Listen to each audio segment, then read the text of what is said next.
Hello everyone, this is Takaho Itoigawa.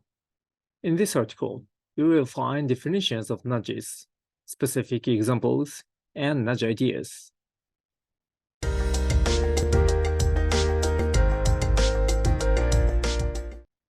It is not all text.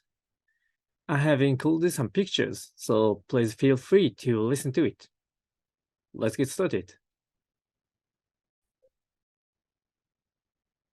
First, here is the big picture of what we are going to cover. In this video, I will explain the definition and specific examples of nudges from 4 different perspectives. The first is the definition of a nudge. I will explain what is a nudge and what is not a nudge. The second is specific examples of nudges. Several concrete examples of nudges will be presented with pictures. Third, I will explain the good direction those nudges aim at. The idea of good direction is also the perspective that distinguishes nudges from non-nudges. Fourth, I will explain who makes a nudge. In fact, all of us are capable of creating nudges. The reference material for this video is Nudges by Richard Saylor and Cass Sustain. Note that the photos were taken by me in various locations around Japan. Let me explain the definition of a nudge. A nudge is defined as any element of the choice architecture that changes people's behavior in a predictable way without prohibiting choice or significantly changing economic incentives. Simply put, a nudge is helping people make choices that make the person making the choice feel that their situation is improving. For example, a nudge is a way to make it easier to do something you should be doing, such as dieting or saving money. A nudge is also a way to discourage running down a school hallway or driving faster than the speed limit. A call to evacuate during a typhoon or information to turn on the air conditioner on a hot day are also nudges that can be life-saving. On the other hand, tricking people into buying expensive products or investing in high-risk investments that appear to be low risk is not a nudge because it is harmful to the individual. Such devices used to deceive people are called sludge.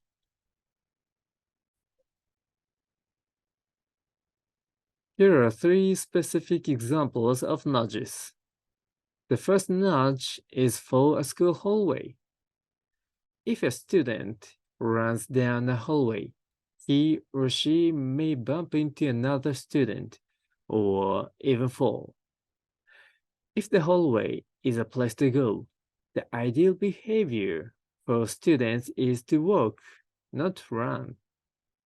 How can we effectively provide information to students in the hallway to help them choose walking over running? Posting good examples on the wall is one way to do this. However, the textual information of good arguments that we have become accustomed to seeing has become a part of the scenery and is unlikely to be very effective in changing behavior. On the other hand, if the floor is undulating like a wave, students are more likely to choose to walk to avoid the risk of falling, even if the wave-like undulation is an optical illusion. caused by a pattern on a flat surface.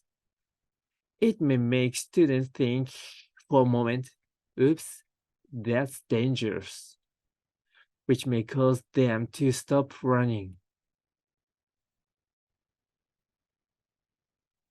The second notch is a notch installed in the men's room. In men's toilet, the area around the urinals tends to be dirty. However, there is a place under the urinals where there is less splashing. We want you to aim for that spot, but there is no specific information installed in the typical restroom to help you aim for that spot. On the other hand, nudges to get people to aim at the bottom of the urinals are already being used. If a sticker with an image of flame or a fly is placed in an area where there is less dispersal, men will tend to aim at the flame or fly. This nudge reduces the amount of soiling in the restroom. The third objective of the nudge is health. As an employer, you want your employees to stay healthy. And for the sake of their employees' health, employers want their employees to take the stairs instead of the elevator. However, placing a sticker near the elevator button, urging employees to use the stairs instead of the elevator is a common educational tool used by employers who hope their employees will use the stairs. On the other hand, how would you feel if, for example, it was clearly stated that you would burn calories based on the number of steps you climbed? The more you climb, the greater the number of calories burned displayed on the stairs. This nudge makes it feel like climbing the stairs is directly related to weight loss. As shown in the picture, the amount of energy that can be directly expended by using the stairs is not large. On the other hand, daily use of the stairs leads to an increase in leg muscle. Increased leg muscle increases basal metabolic rate. An increase in basal metabolism means that the amount of energy expended is greater even during the period when you are not exercising.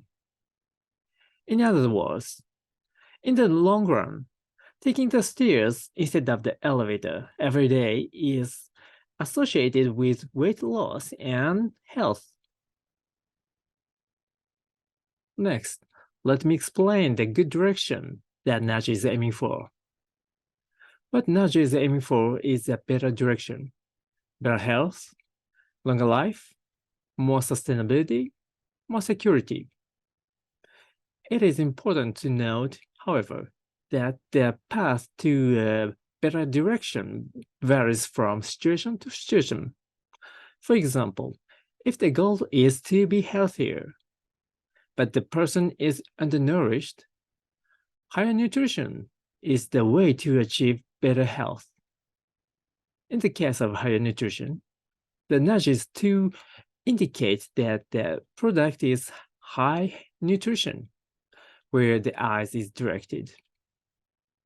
On the other hand, if the goal is to be healthier, the same is true for people with allergies, where avoiding allergens is a better way to achieve that goal.